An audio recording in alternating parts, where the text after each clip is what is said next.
I don't know if you'd agree with this, but the Celtic squad, as it stands right now with no additions, I don't think wins the league. No, I don't. I said that. It doesn't because any given Saturday, Celtic have got players who wouldn't get in the opposition team. And that's not been the case for 10 years.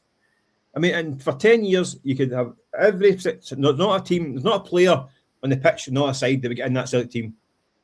And by the way, including Rangers, maybe one or two on occasions that would get in the Celtic team over the years. But in the main, there's not a player outside that Celtic team who get in the team on any given day. This season, there could be 5 or 6 players. And by the way, I'm not just talking about Hearts and Rangers and anything else. I'm talking about Dundee and Aberdeen and Mum. No, you're right. So there's players that can get in that Celtic team. So that's what's leveled the playing field. Celtic have regressed so much that they've leveled their own playing field because of the lack of quality. And listen, and injuries, you've got to give them the fact of injury. So if you've got a team that's matching up and you get 5 players who are better on the other team, quite often you're going to lose those games. Yeah. If you get 4 or 5 players in your team that wouldn't get in opposition, then you're going to struggle. So it's not a surprise that they are struggling. I think it's and this current squad doesn't win the league.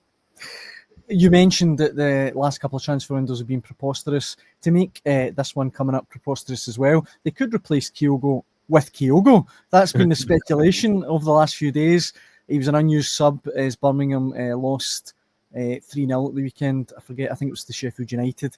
He's scored once in 21 appearances for Birmingham. That move's been a disaster for him. But I mean, look, personally, I just couldn't see that A, happening, or B, working out. I love Kyogo, amazing player, but surely you've got to get that ship sailed by now. Yeah, listen, you're talking about replacing Kyogo with an inferior version of Kyogo. I mean, the Kyogo now is not the same Kyogo that left, or arguably it was 6 months before that. I think if Celtic go and get herself a striker on January the 1st, a 6'2" monster that can score goals, good luck finding that by the spend for it. That's what the last we need to do. If they can get that on January the 1st, and it comes to the end of the window, and Birmingham say, "Listen, this is no happening here. We to do with getting you out on loan for the 6 months, rebuild your confidence," and it's offered to Celtic at that point. Yeah, I think Celtic would say, "Yeah, we'll take it," because there's another option. I don't think there's worse options. I doubt it will happen right enough. I think he had done his time in Glasgow. I think he was keen to move on. Yeah. He made it known the summer before that he'd kind of was time to go. So I don't see him coming back unless he thinks that this would be an environment that they could recapture some of his old magic. Then that's the only kind of way. But I suspect that would be later in the window job. Yeah, that makes sense. Yeah.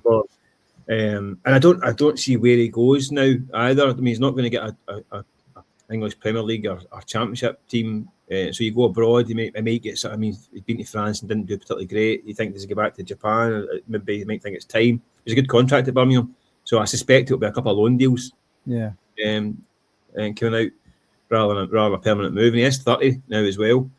But if it gets to the last few days of the window and he's offered up on the plate, then yeah, of course you take him because Celtic are crying out for attacking options.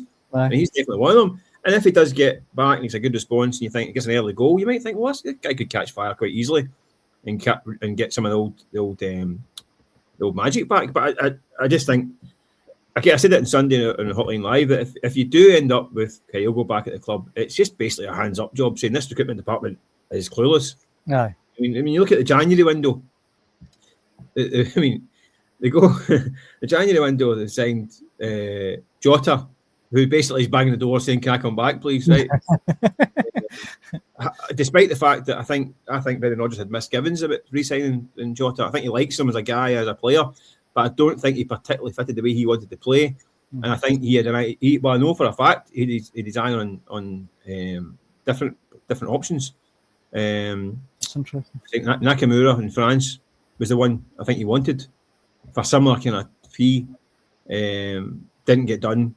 And then Jota was an option. Obviously, he wanted to come back and made it work for financially. Not a bad option to have, right enough, but again, not one that's been scouted by the recruitment department.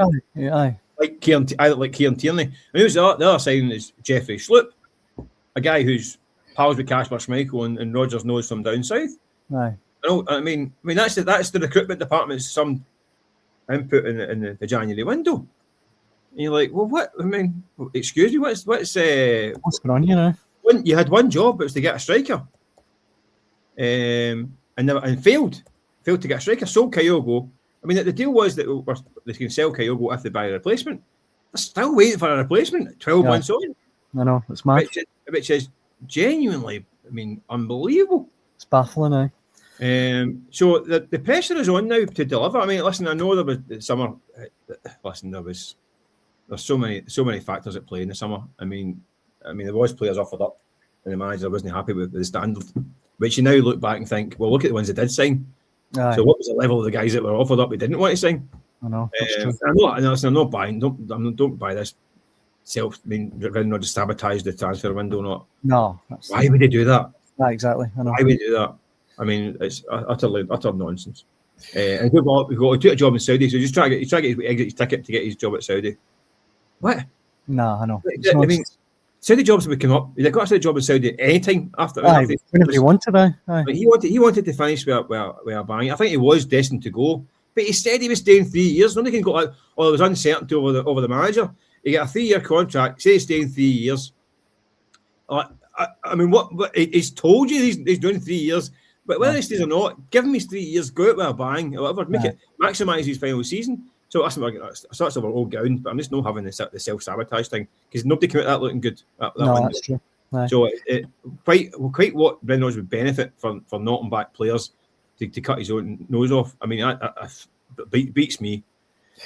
Certainly beats me. But the recruitment department are going to need to have a major window because I mean, Jota and Schlupp arrived in January. No impact from the recruitment department on those two. The summer window was, an absolute bin fire, and now we're approaching a week to go before the window opens, and they should have one of those old-fashioned windows when there's 4 guys with the scarves like a line, a diagonal line, and the old press pictures with Hoopy the Hound and 4 players with their scarves. So that's imagine. January 1st. Well, there's been a few of those kind of lineups that have been raw duds to me, but at least they need to get them in the door with the kind of diagonal line with 5 signings all in a row.